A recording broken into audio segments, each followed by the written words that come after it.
The World Economic Forum is steeped in authoritarianism and Marxist ideology. It's an ideology which is creeping into governments across the world. To quote Schwab himself when speaking about the Canadian Parliament, "We penetrate the cabinets. I know that half this cabinet, even more than half, are actually young global leaders of the World Economic Forum. It's true in Argentina, it's true in France, now with the president who is a young global leader," end quote.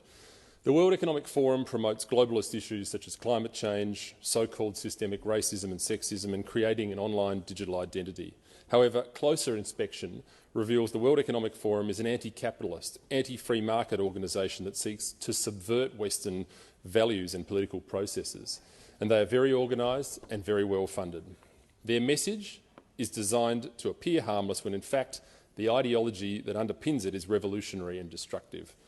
They train aspirational leaders in their ideology and help them make connections in spheres including politics, business and the arts. The World Economic Forum has consistently advocated for the harshest and most extreme COVID measures possible, including lockdowns, mandatory vaccinations, vaccine passports and mask mandates, despite these policies assaulting many of our basic liberties.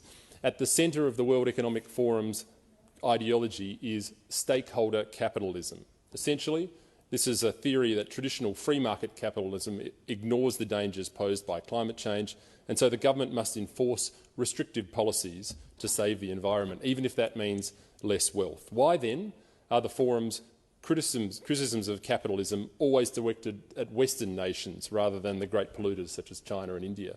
The forum believes that your freedoms should be minimised to prevent the imminent climate catastrophe, the one that's coming for 10 years in the last 50 years, by the way. The central theme of the World Economic Forum's material is what they call the Great Reset, which is Klaus Schwab's term for the opportunity the pandemic has presented to reimagine and reinvent the economic policies of the West. The term comes from Schwab directly himself with his 2020 book entitled The Great Reset. In a now-deleted video titled 8 Predictions for the World in 2030, the World Economic Forum claimed that "you'll own nothing and you'll be happy," a slogan that hits the same dystopian note as "work makes you free and ignorance is strength." You don't have to be a political philosopher to figure out that if you own nothing, the state owns everything.